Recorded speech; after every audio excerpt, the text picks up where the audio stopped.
टाटा पंच पर क्यों नहीं गया यार?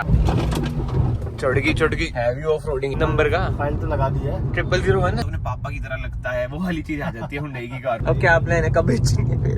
Hello everyone, welcome back to another video. I hope सब कुछ बढ़िया चल रहा हो आप सबकी जिंदगी में। इंटीरियर अगर मैं आपको इतना दिखाऊं, आपको लग रहा होगा कि भाई मैं i10 ग्रैंड में चल रहा हूँ, बट ये देखो ऊपर करता हूँ कैमरा, बोनेट आपको दिख रहा है। जी हाँ, वैसा ही तो टाइटल वगैरह से आपने देख ही लिया होगा। भाई आज की वीडियो में हम बात करने वाली है ये ऑल न्यू हुंडई एक्स्टर की, कि बंदे ने भाई ये एक्स्टर क्यों ली एंड उस बंदे ने भाई टाटा पंच क्यों नहीं ली। यही सब बातें होंगी, क्योंकि कहीं ना यार एक होता है कि फेसलिफ्ट कार आ रही है, पहले से कार है, बट इंडिया में ना एक्स्टर को आए हुए 6-7 महीने ही हुए हैं और ज्यादातर ना ऑनेस्ट रिव्यूज इसके हैं नहीं।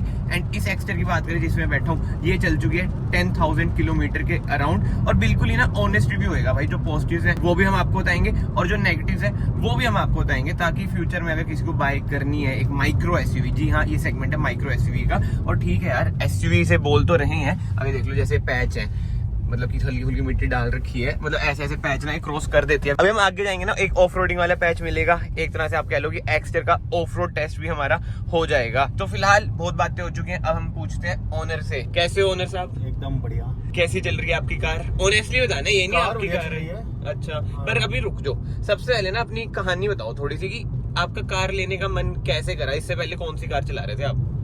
इससे पहले कार तो बहुत सी चलाई है। हाँ, कौन सी? मतलब खुद पे कौन सी रखी है लॉन्ग टर्म के लिए? खुद पे कोई नहीं रखी। कोई नहीं रखी? हाँ, लेके बैठा था। नहीं थी, मतलब कि घर पे तो होती है वो वाली गिनवा दो। घर पे होती है मारुति। हाँ, एस क्रॉस। हाँ। अच्छा, तो तेज बोलो थोड़ा, एनर्जी के साथ। नहा के आए हो आप सुबह सुबह? मैं जब ये ले रहा था उससे पहले तो हम लोगों ने फ्रॉन्क्स बुक करवाई थी। हाँ। फ्रॉन्क्स बुक करवाने के बाद जब उसका पीछे उन्होंने वो देखा था हेडरेस्ट, हाँ, हेडरूम। हाँ, तो हेडरूम में हमारे घर में तो सारे लंबे हैं। अच्छा। तो मेरे को ये था कि कभी ऐसा ना हो मिस हैपनिंग हो तो किसी की गर्दन चढ़ी हो। बिल्कुल ये क्योंकि फ्रॉन्क्स वो कूपे में आ जाती है ना। और पीछे उसकी बिल्कुल हमने जो गैप देखा था तो मेरे से 4-5 अंगुल का भी गैप था। बिल्कुल इसमें भाई पीछे बढ़िया स्पेस है, क्योंकि कूपे लुक नहीं है, इसका बॉक्सी डिजाइन रहता है। बट एक बात है यार, फ्रॉन्क्स देख रहे हैं महंगी भी पड़ रही थी। एंड इस वेरिएंट की बात करना है, सबसे ज्यादा वैल्यू फॉर मनी वेरिएंट है, जिसका नाम है एस। इसमें देख लो स्क्रीन आ जाती है, इंस्ट्रूमेंट क्लस्टर डिजिटल आ जाता है। बाहर हमने जो मॉडिफिकेशन कराई है वो भी मैं अभी आपको दिखा दूंगा, बट बाहर से भी कार बढ़िया लगती है। इनिशियली ना बड़ी ईविश सी लुक लग रही थी, बट एक चीज है यार, हुंडई ने ना अपनी कार की लुक, आपको ऐसे लगता है कि एक्स्टर, क्रेटा, वेन्यू मतलब लगभग ऐसी ही करती है, सेम मतलब कि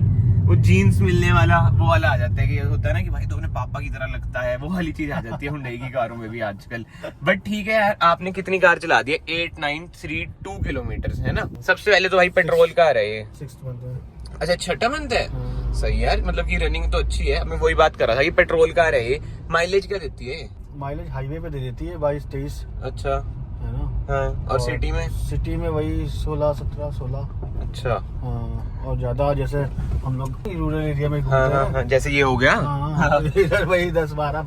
अच्छा मतलब वो ये है, ठीक है चलाने पे है यार, पर 20-22 की अगर दे रही है हाईवे पे फिर बढ़िया है। अभी तो कुछ भी नहीं है ऑफ रोडिंग पैच, आगे मैं आपको और दिखाता हूँ। अभी तो चलते रहेंगे, वन कट में हम वीडियो बनाने की ना कोशिश करते हैं हमेशा की तरह। आज भी वही कोशिश रहेगी, क्या मतलब ट्रक में मार के 6 रुपए खुलवाने इसके हैं।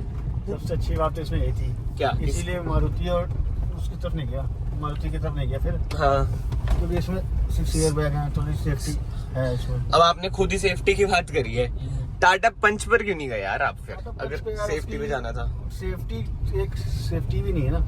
मैंने देखा टाटा की गाड़ियों में फिनिशिंग अच्छी नहीं होती। हाँ, फिट एंड फिनिश, इधर से चलो, फिट एंड फिनिश और इंजन अभी उनके ना कहीं दिखना बबल होंगे, कहीं कुछ होता है, वो तो है ही। मैंने काफी डील किया टाटा के साथ। हाँ। तो मेरे को पता है वो चीज़ अंदर से। ये तो आपका अच्छा डिसीजन था।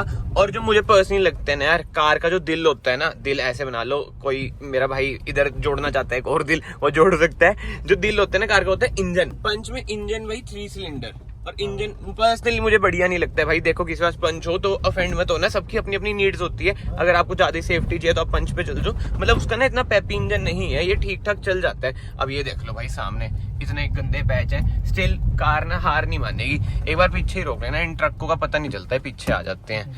तो पंच ना लेने का मेन रीजन यही था कि फिट एंड फिनिशिंग है। सर्विस की बात भी तो आ जाती है टाटा में, कोई सुनने वाला ही नहीं है। ये यार ये सर्विस तो ना देखो डीलर टू डीलर बहुत वेरी करती है, बट ये देखो ओ भाई साहब क्या बात है, चढ़गी हैवी ऑफ रोडिंग यार भैया। आर्टिकुलेशन टेस्ट हो रहा है क्या ये? भाई देख लो इतने गंदे रास्ते हैं ना, बट पंच को आई मीन एक्स्टर को कोई दिक्कत नहीं आती है। सही है यार भैया, ये तो बढ़िया है। ले जाने में दिक्कत नहीं आती है। हाँ। मतलब सोचना नहीं पड़ता, थोड़ा मोड़ा है ना। अब बहुत ही ज्यादा हैवी है तब की बात अलग है। वो तो ऑब्वियस बात है, वो तो फंसाने वाले थार फंसा देते हैं। वो तो इसको थोड़ा मोड़ा वजह से पूरा हम लोग इस पेज में चलते ही हैं पेज में। हाँ। इसमें नहीं इतनी दिक्कत आती है। अच्छा बट चलो अच्छाइयाँ तो बहुत होगी इसकी कि सेफ्टी मतलब चेयर बैग स्टैंडर्ड दे दिए हैं, इंटीरियर क्वालिटी बहुत बढ़िया है। बट अब जो मेन चीज है यार, नेगेटिव्स बताओ भर के। नेगेटिव्स इसके हैं सस्पेंशन। जो सबसे बड़ा नेगेटिव मुझे भी पर्सनली लगता है ना, वो है सस्पेंशन। इसके जो बेकार सस्पेंशन है ना, क्या ही बताऊं यार मैं। अगर आपको भाई राइड क्वालिटी अच्छी चाहिए तो मैं सीधी बात बोलूं तो एक्स्टर में मत जाना, खासकर जो रूरल एरियाज में मेरे भाई बंधु रहते हैं जहाँ पे खड्डे गुड्डे ज्यादा होते हैं। जैसे ऐसे जो इसके सस्पेंशन है ना, उनका जो ट्रेवल है वो ना के बराबर है यार। ऐसा लगता है कार पूरी ही बज रही है ना। बट वही तो, अब कुछ ऐसा ऑप्शन भी नहीं होता है इन कारों में कि भाई आफ्टर मार्केट चेंज करा लो सस्पेंशन, है ना। उसमें भी डर सा ही लगता है। जो मेजर ड्रॉबैक है मुझे यही लगता है, सस्पेंशन। इसके अलावा कोई और ड्रॉबैक आपको लगता हो? स्टीयरिंग क्या इसका? अच्छा ये फिक्स है। हाँ नीचे बिल्कुल यार, हुंडई देख लो। ऊपर भी आती है, वो भी थोड़ी सी आती है। क्या जैसे जो आता है चेंज? भाई गियर पाना तो सीख लो यार, ऐसे तो मत करो। पहला गियर डाल दिया तीसरे के बाद। गुड यार, वेरी गुड। बट मैं आपको एक चीज बताता हूँ, देखो हुंडई कैसे खेलती है कस्टमर्स के साथ। फीचर्स तो चलो बढ़िया दे दिए, एंड्रॉइड ऑटो, एप्पल कारप्ले, ऐसी ऐसी चीजें मिल रही है इस कार में, ठीक है। बट जो बेसिक रिक्वायरमेंट है वो तो दे दो यार। स्टीयरिंग व्हील एडजस्टमेंट वगैरह ही नहीं। और आज से नहीं, हुंडई i20 के टाइम से करे हो, पुरानी वाली i20 आती थी ना कि भाई स्टीयरिंग व्हील फिक्स दे दिया। अब इसमें तो कितने पैसे बचाए होंगे यार उन्होंने, मतलब ना के बराबर। हाँ ये तो है। तो जैसे आपने टेस्ट ड्राइव ली थी कार की, तब आपको फील नहीं हुआ कि भाई थोड़ा गलत सीन हो जाएगा? है वो ये यार, टेस्ट ड्राइव में ना बंदा थोड़ी सी ऊपर थी उसकी तो। हाँ, तो ये दिक्कत तो रहती ही है। बट क्या करें यार, अब तो ले ली, अब क्या प्लान है, कब बेचेंगे फिर? तो रखेंगे यहीं पेजों में चलाने के लिए। अच्छा ये, क्योंकि अब तुम्हारा रोज का आना जाना वो ये डिटेलिंग जिला है। अगर कोई बद्दी रहता है मेरा भाई, तो आप भी डिटेलिंग जिला आ सकते हैं अपनी कार में। जो भी आपको काम कराना है वो करवा सकते हैं, जैसे कि PPF, ceramic coating, graphene coating, interior dry cleaning, जो भी होता है ना कार में, पेंट पूंट ये वो चीजें सब भाई डन हो जाएगा। तो कांटेक्ट करें, जो स्क्रीन पे नंबर आ रहा है। बाकी तो यार भैया अब ये बताओ आप कि जैसे भाई बंदूक कार आपकी देख रहे हैं बाहर से भी, ठीक है, इसमें नंबर क्यों नहीं आया अभी तक? 7वें महीने में ली थी, तानी कौन से महीने में ली थी आपने? यार मैं घर पे भी छोड़ आया था ना। हाँ वैसे भैया भाई जिन्हें नहीं पता, यूपी की साइड से हैं तो उधर छोड़ आए थे। हाँ तो क्या प्लान है हमारे? हाँ ब्रेजा भी ले ली। अच्छा भाई पैसे वाली फर्म है। तो अब क्या सीन क्या है नंबर का? फाइल तो लगा दी है, 001 है। फिर 6969 जो आ जाए आरटीओ की मर्जी से।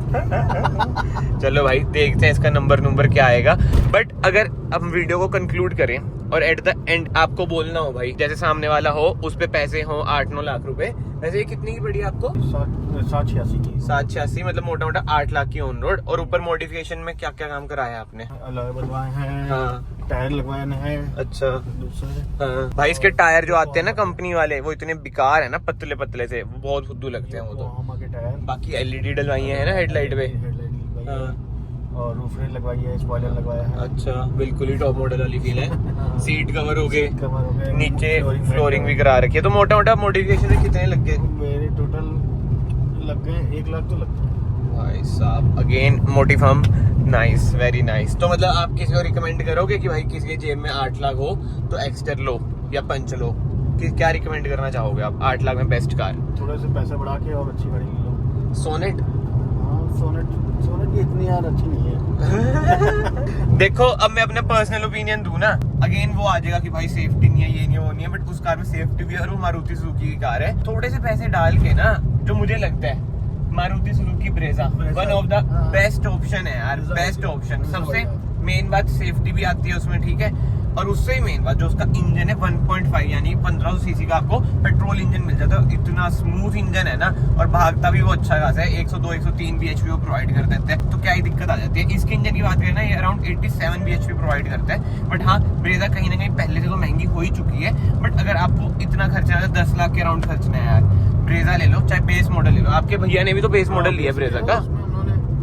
60-70 लगाए हैं, बढ़िया हाँ, है। बढ़िया हो चुकी है। आई होप आपको सारे डाउट्स वगैरह क्लियर हो चुके हो। अंडर 10 लाख अगर आपको थोड़ी कोई एसयूवी कार लेनी है, आजकल तो आपको पता है भाई हर चीज को एसयूवी बोलते जाता हूँ। एक्सटेल को भी माइक्रो एसयूवी, पंच को भी माइक्रो एसयूवी, तो वो ये न्यू सेगमेंट आते रहते हैं, बंदे कार लेते रहते हैं। बट हाँ, अगर आप लोगों को ये वीडियो पसंद आई है, वीडियो को ना यहाँ से लाइक कर देना, चैनल को यहाँ से सब्सक्राइब कर देना, और बाकी कोई डाउट हो तो कमेंट सेक्शन में लिखना भाई, मैं जरूर रिप्लाई करूंगा। एक्सटेल से रिलेटेड, मतलब कि कार से रिलेटेड, कि भाई इस सेगमेंट में कौन सी कार सही रहती है। बट लास्ट में अगेन मैं बोलूंगा भाई, अपनी नीड्स के अकॉर्डिंग कार लेना, किसी से इन्फ्लुएंस होकर कभी भी कोई भी कार मत लेना। एंड इसी के साथ साथ मैं आप सबको मिलता हूँ नेक्स्ट वीडियो में। Till then bye, take care.